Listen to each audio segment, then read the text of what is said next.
C'est beau. Alors, parlez-nous justement de ce choix, de cette décision de prendre Danny Dupont, quelqu'un qui était dans l'organisation depuis plusieurs années. Absolument. Je pense que Danny est peut-être un petit peu moins connu aux yeux du public, mais à l'interne, peut vous convaincre que c'est quelqu'un de grande qualité qui jouait à la tête de notre département hockey. Puis Danny s'occupait du recrutement là, et de tout le département de recrutement hockey, de l'encadrement de joueurs déjà depuis quelques années. Parce qu'on sait que lorsqu'on a un entraîneur-chef et directeur général qui est en arrière du banc, pas nécessairement le temps là, de faire toutes les autres tâches connexes à ce rôle-là. Donc, de faire progresser un des nôtres à l'interne. Danny mérite cette opportunité-là. On est très, très fiers aujourd'hui de pouvoir faire cette annonce-là.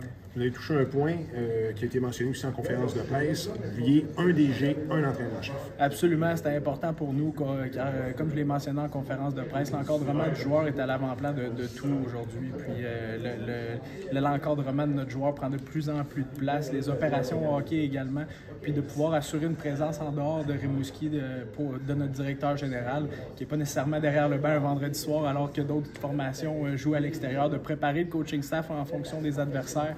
La job de directeur général évolue beaucoup dans le temps, puis je pense que c'est une tendance qu'on va retrouver là, dans le circuit Tchétchénie dans les prochaines années. Alex, pourquoi tu l'as nommé par intérim? Pourquoi pas l'avoir nommé maintenant? Parce que je crois que c'était important.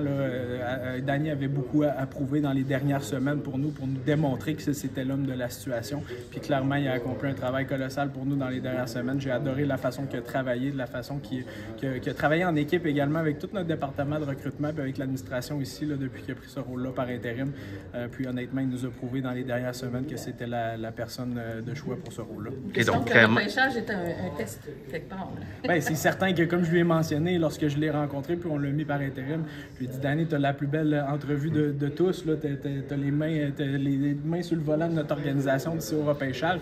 Puis il a assuré là, avec beaucoup de confiance là, la direction hockey dans les dernières semaines. Puis on a recruté des joueurs qui vont joindre à notre organisation dans les prochaines années, que nos partisans vont adorer. Puis on a pris une vision également au niveau des choix de repêchage sur le long terme. On s'est bien préparé en fonction de 2025. Donc Danny a fait un très, très bon boulot pour nous autres. Puis on est très fiers aujourd'hui de pouvoir annoncer sa nomination. C'est quoi ses forces et qualités principales? C'est un gars d'équipe. C'est un gars d'équipe et également un gars passionné par notre organisation. Danny voit des milliers de parties par année. Il passe son temps dans les arénas, une très bonne connaissance du hockey junior, puis un réseau de contacts extraordinaire dans le monde du hockey.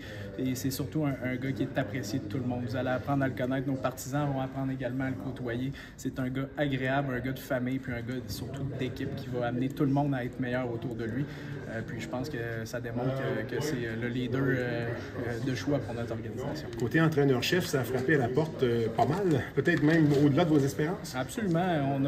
On a des très bons candidats en liste pour prendre la direction de l'instructeur-chef de l'Océanique de Rimouski. Puis le prochain coach va s'assurer de coacher sa formation. Donc on va s'assurer là, que toute son énergie soit sur les 24-25 joueurs qui vont faire partie de l'alignement dans les prochaines années. Puis on sait qu'on rentre dans un cycle assez important pour notre organisation. Donc on peut s'attendre à des bonnes performances, là, puis nos partisans ont assez attendu.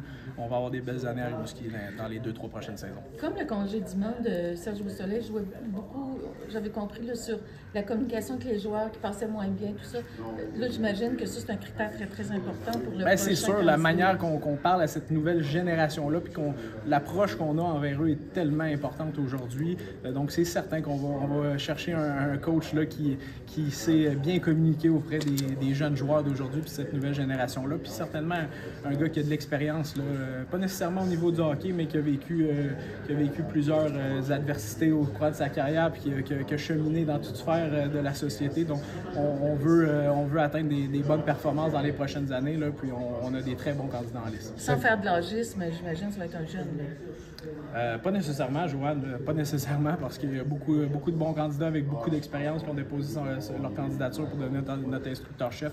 On va s'assurer de prendre les meilleures décisions pour notre Quand on parle de l'avenir est prometteur, est-ce qu'on vise déjà là, à être dans les meilleures équipes dès la prochaine saison? Absolument. On rentre dans un cycle de performance dès cette saison. Il faut apprendre à gagner en fonction des prochaines saisons. Donc, on est très, très bien positionné en vue des 2-3 prochaines saisons. Puis l'objectif n'est pas uniquement d'être performant une saison. Comme je l'ai répété de nombreuses reprises dans les dernières années, on a pris des décisions déchirantes au niveau des transactions dans les 2-3 dernières années. Puis, on s'est préparé en fonction de ces années-là qui s'en viennent. Puis, nos partisans vont être fiers de leur équipe sur la patinoire, j'en suis convaincu.